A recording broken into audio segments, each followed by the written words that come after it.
Magandang araw! Yan. Sa araw na ito, papakilala ko sa inyo ang aming mga alagang muning. Handa na ba kayo? Let's go!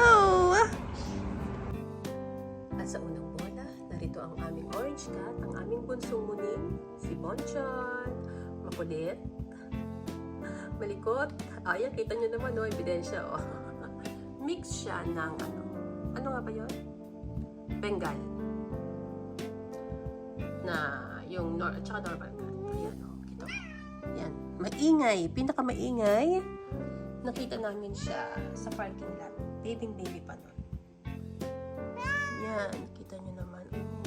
Ngayon, ito, maskulado. Oh, ang hilig mangharas. Hinaharas niya yung aming kulay puti. Yan. Kakatuwa din naman siya. Makulit nga lang. Ayan. Kaya lagi siya yung nandun sa ko. Siya lagi yung makikita niyo sa mga live ko. Kasi siya lang yung pinaka nakikiko-operate sa lahat. Parang he loves the camera. Ayan, kita nyo. Nampo namin siya, nakita namin siya sa parking lot. Ang liit-liit at hindi ginaw. Baby pa nun. Naawa naman ako, kaya yan. Ayan ngayon, part of the family na siya. Yan, meet Bonchon! Bonchon, kasi, paborito ng anak ko ang Bonchon na chicken. Yun, yung Korean chicken. Kaya yan, Bonchon ang pangalan niya. Ito naman ang aming si Shuriken. Yan. Sabay namin silang inampon ni Tichala Marie. Sabi nila magkapalit daw sila kasi parehas kasi silang Angora cats. Ayan. Yung puti. Ang cute. Ang tawag ko dyan. Siya yung si Rufa May Cat Edition. Yan. Ang ganda-gandang pusa. Ayan, ito. Takot yan sa akin. Pag naramdaman niyang galit ako, tumatakbo na yan. Pero mabait siya. Pag malumanay ako magsalita, hindi siya matatakot sa akin. Pero pag narinig niya akong nagagalit, ako nagtatago yan. Diba, baby? Diba? Oh, pait ka, ha? Mahilig kasi itong ma-stress, lalo na pag hinaharas ng orange ko. Ito yung siya yung kung saan umiihi at dumudumi pag na-stress siya. Kaya ito talaga, bantay na bantay namin. Minsan pag talagang stress yan, kinakulong namin pag-aalis kami. Kasi kami rin ang nahihirapan. Umuwi kami ng bahay, may pupo sa kama. Minsan gustong-gusto pa na iihi sa pillow. Kaya yan, no? Ang hirap mag-alaga ng pusa. Akala nyo lang madali. Madali lang pag-isa. Pero pag apat na sila, ha, good luck. Ayan, ang aming si Shuriken. Ito naman ang aming si Tichala Marie. Ang napakalambing, super clingy naming muning. Yan.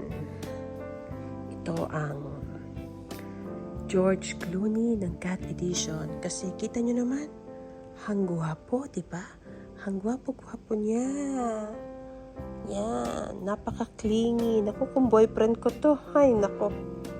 Ewan ko na lang. Bait-bait nito. Mabait siya. Yan. Sabay namin silang inadapt ni Shuri. Yan, nagkasabay silang dalawa. Gwapong-gwapo. He looks majestic. Look at that. Look at this face. Kita niyo naman. Ang guwapo-guwapo ng pusang ito. Tichala Marie. His name comes from, syempre, si King T'Challa ng Wakanda. Yan. Kasi nung time na yon, sikat na sikat yung movie na Wakanda Forever. At crush naman ng anak ko si Chadwick. Rest in peace, my dear Chadwick. So, ayan na po ang aming si Tichala Marie. Ito naman po ang aking senior cat, si Bessie. Nandito siya sa bedroom ng kanyang ate Wani kasi makukulit yung mga kasama niya kasi gusto niya lagi solo siya. So, ayan yung aming senior cat. Probably 12 years old na siya. Ayan. Ito, unang-una naming huling. At sa totoo lang, hindi po namin siya inampon. Binili po namin siya sa Super Leaf. Kasi hindi pa namin alam na marami palang pwedeng ampunin na pusa dito. Once dumaan kami sa supermarket, nakita namin siya. Ang liit-liit. Tapos siya lang talaga yung unang nagpalambing sa amin. So, ayan. Kahit medyo mahal, binili namin. So, ayan po ang aming muling. Malambing siya. Pero, ayaw niyang magpag-groom. Ayaw niya na sinusuklayan siya. Ayaw niya na pinuputulan siya ng kuko. So, every time na i-groom namin siya, madami na siyang mat. Tapos, pag nilagay namin siya sa clinic, kailangan niyang isilid. So, yun, kaya lang nakakaawa. Twice a year lang namin yung ginagawa kasi nga matanda na siya. So, ayan po ang aming si Bessie Boop. Ayan, makukulit na muling. Hindi pa ako nakakalinis sa aming bahay.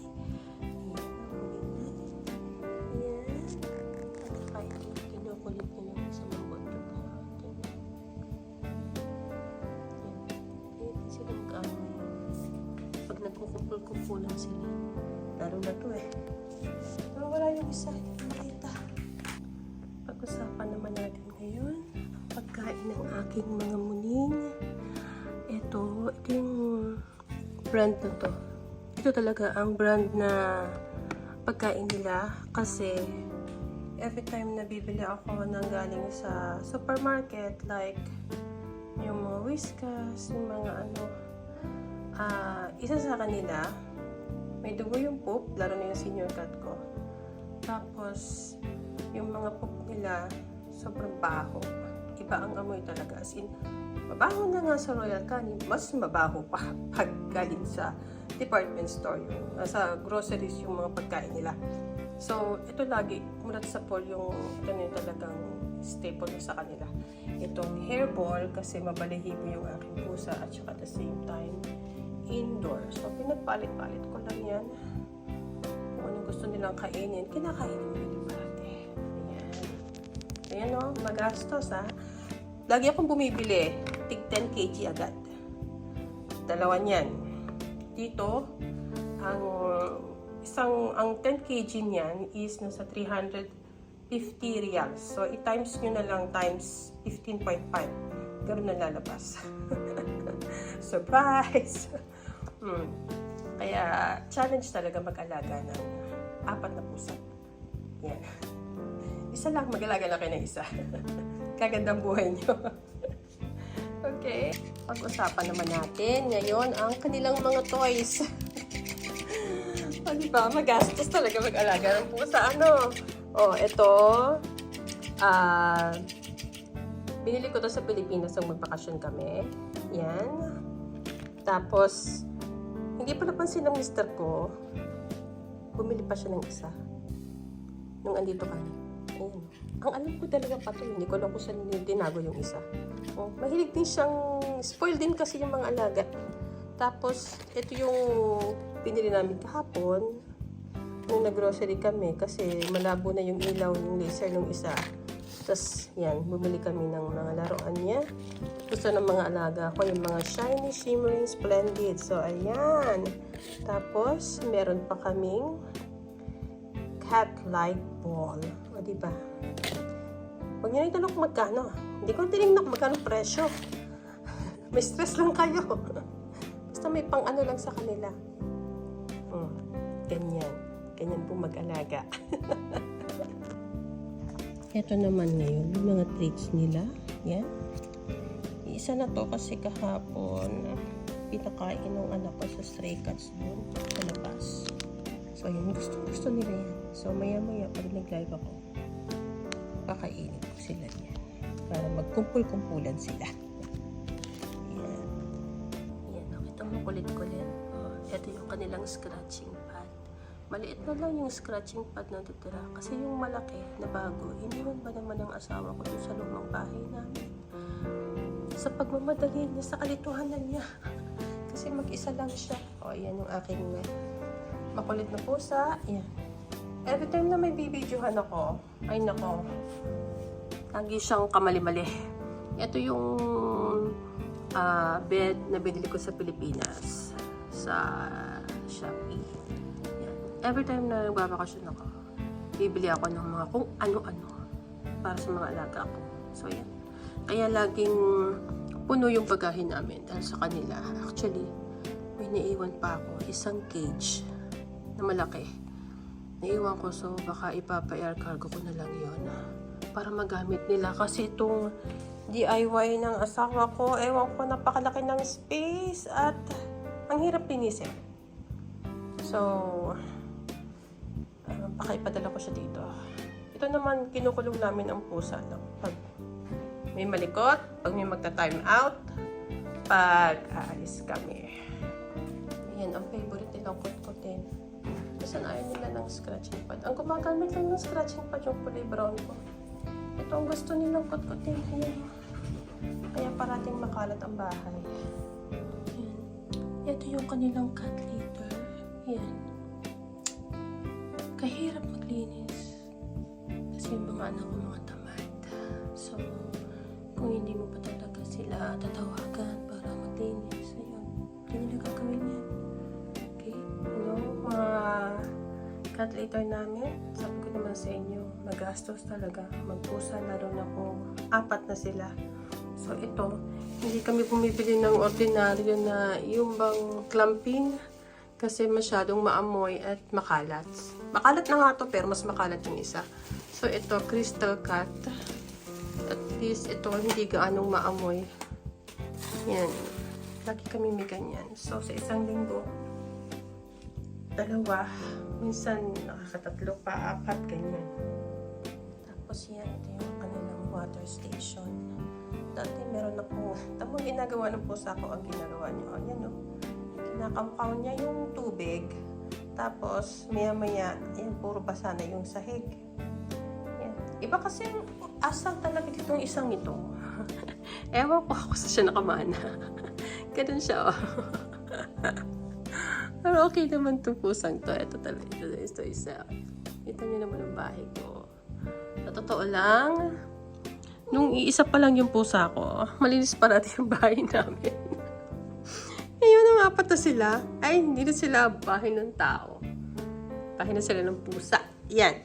So, tapos ngayon may idea kayo kung gaano ka-challenging mag-alaga ng 4. Pero sa totoo lang, gusto ko pa siyang dagdagan ng isa. Meron kasi akong dream cat pa din na gusto kong i-add sa cat family namin. Yung British short hair na gray.